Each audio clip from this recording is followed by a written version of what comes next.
बच्चों welcome back again. बच्चों chapter integration में कभी आपने एक आधा ऐसा क्वेश्चन सॉल्व किया दो अलग अलग मेथड से? बात कर रहे हैं हम एक्सरसाइज नंबर 7.2 जिसमें कि हमें सॉल्व करना है सब्स्टिट्यूशन मेथड यूज करके। ओके, अब देखिए इस एक्सरसाइज 7.2 में हम क्वेश्चन नंबर 5 और 6 की बात करते हैं। इस दोनों क्वेश्चन को हम दो अलग अलग तरीके से सॉल्व करने वाले।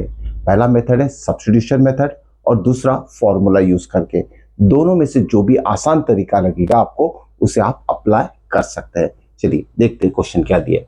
क्वेश्चन नंबर 5 में क्या दिया है, sine of A x plus B cos of A x plus B. या एंगल जो है साइन का और कॉस का दोनों सेम है, ए एक्स प्लस बी ए एक्स प्लस बी।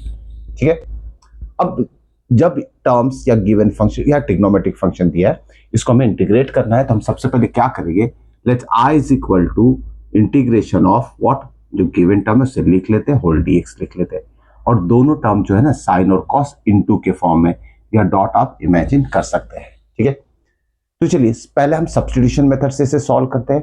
ओके, वो ठीक लगा तो वो अप्लाई कीजिए, या तो दूसरा और भी आसान तरीका है उससे भी आप इसे यूज कर सकते हैं सॉल्यूशन फाइंड करने में। यहाँ क्या दिया है, साइन और यहाँ क्या दिया है, कॉस। अब देखिए ना बच्चों, डेरिवेटिव ऑफ साइन कॉस आता है, कॉस का भी डेरिवेटिव साइन आता है, तो दोनों में से किसी भी एक टर्म को आपको सब्स्टिट्यूट करना है। तो क्या लिखेंगे हम, take sine of ax plus B is equal to T. Sine of ax plus B is equal to मान लेते टी है, इसे डिफ्रेंशिएट करेंगे हम विथ रिस्पेक्ट टू टी, तो डेरिवेटिव ऑफ साइन क्या आएगा, कॉस, एंगल वैसे ही रहेगा ax प्लस बी इंटू क्या करते हैं हम, derivative of angle. ax plus B का डेरिवेटिव क्या होगा, b का derivative, b is a constant term, उसका डेरिवेटिव तो जीरो हो जाएगा। फिर ax का डेरिवेटिव क्या आएगा, a को बाहर रखिए, x का डेरिवेटिव 1 होता है तो इंटू a, फिर आपको लिखना है dx और इज इक्वल टू dt। ठीक है, अब यहां देखिए derivative of sine of ax plus B क्या आ गया, cos of ax plus B into a dx।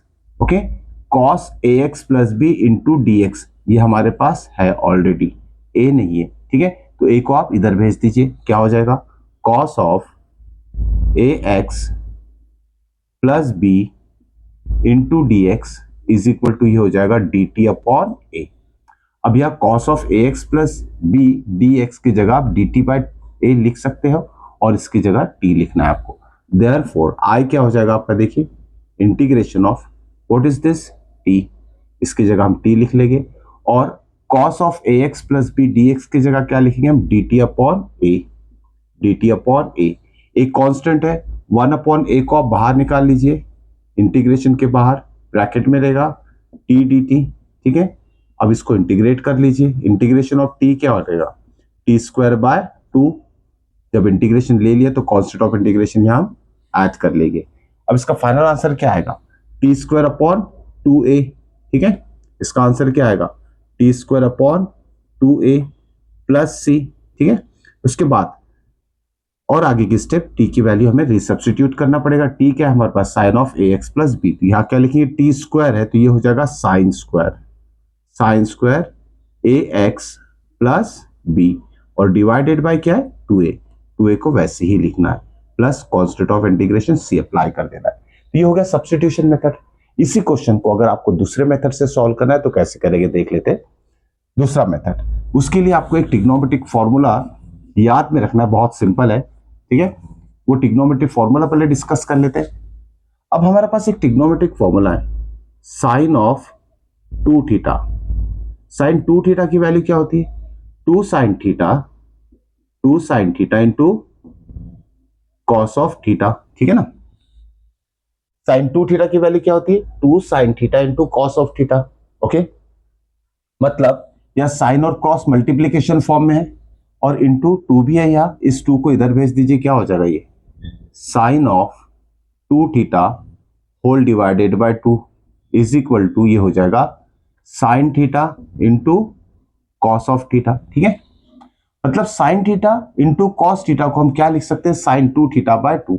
वैसे देखिए यहाँ sine theta plus cos theta, ठीक है, sine theta plus cos theta है, इसकी जगह क्या लिखेंगे आप, देखिए आई इज इक्वल टू हमारा इंटीग्रेशन हो जाएगा, इसकी जगह लिखना हमें साइन ऑफ 2 थीटा, और थीटा क्या है यहाँ ए एक्स प्लस बी, या लिख लेंगे हम sine of 2 bracket a x plus b, और डिवाइडेड बाय क्या है, ये 2 भी लिखना है, ये हो जाएगा dx। ठीक है, नेक्स्ट स्टेप में क्या करेंगे, बाय 2 जो है ये बाहर आएगा। ठीक है, ये 2 बाहर नहीं आएगा, ये एंगल है साइन का, सिर्फ ये होल डिवाइडेड बाय 2 है, इसे आपको बाहर लिखना है 1/2 integration of sine of, okay, इसे इस फॉर्म में भी लिख सकते हैं आप, 2 into bracket a x plus b bracket close whole dx। ठीक है, इतना कन्वर्ट होने के बाद अब यहां आप अप्लाई करोगे फॉर्मूला, इंटीग्रेशन ऑफ साइन क्या होता है, कॉस। ठीक है, इंटीग्रेशन ऑफ साइन क्या होता है, cos, 1/2 into integration of sine क्या लिखना है हमें, cos. Okay, integration of sine क्या लिखना है, कॉस, और ये एंगल वैसे ही रहेगा 2 in bracket a x plus b, okay, and plus constant of integration. लेकिन या कांस्टेंट ऑफ इंटीग्रेशन ऐड करने से पहले जो भी कोएफिशिएंट ऑफ एक्स रहेगा ना, यहाँ कोएफिशिएंट ऑफ एक्स क्या हो जाएगा, ये 2 भी इधर मल्टीप्लाई कर दीजिए, 2 इधर भी मल्टीप्लाई होगा, तो ध्यान में रखना है। चलिए एक स्टेप लिखते यहां हम एक काम करते हैं, इस 2 को यहां मल्टीप्लाई कर देते हैं। ठीक है, 2ax इंटू 2b, अब समझ में आएगा। ठीक है, तो जब भी आप इंटीग्रेशन लेते हैं किसी भी टर्म का, तो जो भी कोएफिशिएंट ऑफ x रहता है, बात कर रहे हैं x की, ठीक है, वो आता है डिनोमिनेटर, जो भी आंसर रहेगा उसके डिनोमिनेटर में कोएफिशिएंट ऑफ x लिख ले, तो क्या आ जाएगा यहाँ 2a। ठीक है, और फिर प्लस कांस्टेंट ऑफ इंटीग्रेशन आपको यहाँ लिख लेना है, प्लस कांस्टेंट ऑफ इंटीग्रेशन। ठीक है, अब देखिए 2 इंटू 2 कितना हो जाएगा, 2 इंटू 2 4 हो जाएगा, तो आंसर क्या आएगा, cos of what, 2ax plus 2b divided by 4a plus c। तो इस फॉर्म में भी इसका आंसर आप निकाल सकते हैं।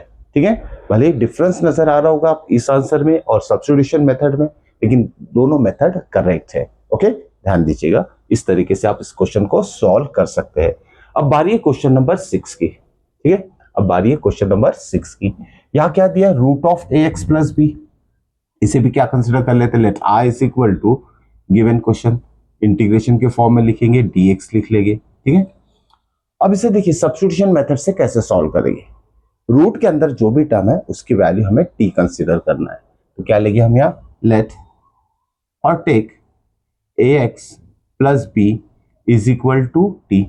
ठीक है, सबसे पहले रूट के अंदर जो टर्म है उसको हमें t कंसीडर कर लेना है, उसके बाद इसको डिफरेंशिएट करेंगे, derivative of left hand side क्या होगा, a, x का तो 1 हो जाता है डेरिवेटिव, ओके, b का 0 हो जाएगा, x का 1, और साथ में जहां x के डेरिवेटिव लिए y dx लगाना है, is equal to derivative of t क्या आ जाएगा, dt। अब देखिए यहाँ dx है, ओके, और यहाँ रूट के अंदर ये टर्म है जिसकी वैल्यू हमने t लिया है, तो dx की वैल्यू क्या आएगी, dx is equal to dt upon इस a को यहाँ डिनोमिनेटर में शिफ्ट कर देना है, तो इंटीग्रेशन क्या हो जाएगा हमारा, देखिए integration root of ax plus b कितना लिया हमने t, तो रूट t लिख लेते हैं, और dx की वैल्यू क्या है, dt upon a, dt upon a, 1/a, फिर से कांस्टेंट टर्म को इंटीग्रेशन के बाहर निकाल लेंगे। ठीक है, और इंटीग्रेशन क्या हो जाएगा, रूट t को हम लिख सकते हैं पावर के फॉर्म में 1/2 dt, और यहाँ आपको x to the power n वाला फॉर्मूला अप्लाई कर लेना है। Integration of x to the power n क्या होता है, integration of x to the power n होता है x to the power n plus 1, n है हमारा 1/2, 1/2 प्लस 1 कितना होगा, 3/2, और वो सेम टर्म डिनोमिनेटर में आएगा। ठीक है, integration of x to the power n क्या होता है, x to the power n plus 1 divided by n plus 1, और प्लस कांस्टेंट ऑफ इंटीग्रेशन यहाँ ऐड कर दीजिए। चलिए इसे रीअरेंज करते हैं, 3/2 डिनोमिनेटर में, ये ऊपर जाके 2/3 हो जाएगा, और 3 से मल्टीप्लाई a हो जाएगा, साथ में t की वैल्यू रीसब्स्टिट्यूट कर दीजिए, क्या है, it is ax plus b raise to the power 3/2। इसे और से 2 ब्रैकेट के फॉर्म में भी आप लिख सकते हैं, पहले ब्रैकेट में ax प्लस बी लिखना है into root of ax plus b, दोनों का मीनिंग सेम यही होता है, ax plus b raise to the power 3/2। Okay, तो ये हो गया आपका सब्स्टिट्यूशन मेथड। इस क्वेश्चन को अगर दूसरी तरीके से सॉल्व करना है तो वो भी देख लेते हैं आप।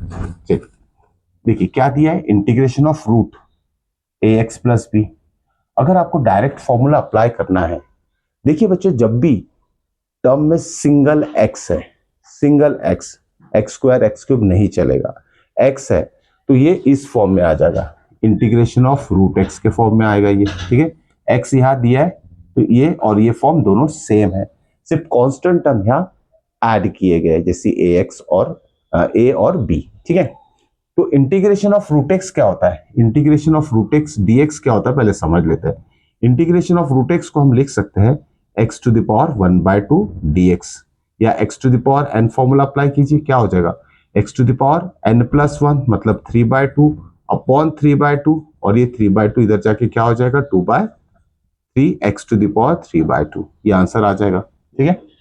लेकिन यहां जब आप डायरेक्ट जब x to the power n के फॉर्म में कन्वर्ट करने के बाद फॉर्मूला अप्लाई करेंगे, तब आपको क्या करना है वो मैं बता देता हूं आपको, ठीक है। चलिए देखिए क्या होगा, r इज इक्वल टू, पहले तो इसे हम x to the power n के फॉर्म में कन्वर्ट करेंगे, a x plus b raise to the power 1/2 dx, ठीक है। अब यहां में x to the power n formula apply करना है। अगर मान लीजिए एक्स की जगह एक्स स्क्वायर है, तब आप ये फॉर्मूला अप्लाई नहीं कर सकते x to the power n. जब एक्स रहेगा ब्रैकेट में सिंगल टर्म और कांस्टेंट नंबर रहेगा, तभी आप x to the power n formula apply कर सकते हैं, ठीक है। तो x to the power n वाला फॉर्मूला देखिए क्या होगा, a x plus b raise to the power n plus 1 मतलब 1/2 प्लस 1 कितना होगा 3/2 डिवाइडेड बाय 3/2। लेकिन साथ में क्या चीज याद रखना है, जो भी कोएफिशिएंट ऑफ एक्स रहेगा वो डिनोमिनेटर में लिखा जाता है, ओके। तो डिनोमिनेटर में ऑलरेडी 3/2 आ चुका है, तो इनटू ए करना भूलना नहीं है, ठीक है। तो फाइनल आंसर क्या रहेगा, इसे हम रेसिप्रोकल फॉर्म में लिख लेंगे, ए नीचे है जो 3 के साथ मल्टीप्लाई होगा तो 3a हो जाएगा, इनटू यहां लिखेंगे a x plus b raise to the power 3/2 plus constant of integration c, okay. तो दोनों तरीके मैंने बता चुका हूं बच्चों आपको, दोनों में से जो भी आसान लगेगा उसे अप्लाई कीजिए, ओके। मिलते हैं नेक्स्ट वीडियो में, आगे के क्वेश्चन सॉल्व करेंगे सब्स्टिट्यूशन मेथड से, ओके। तो नेक्स्ट वीडियो देखना मत भूलिएगा।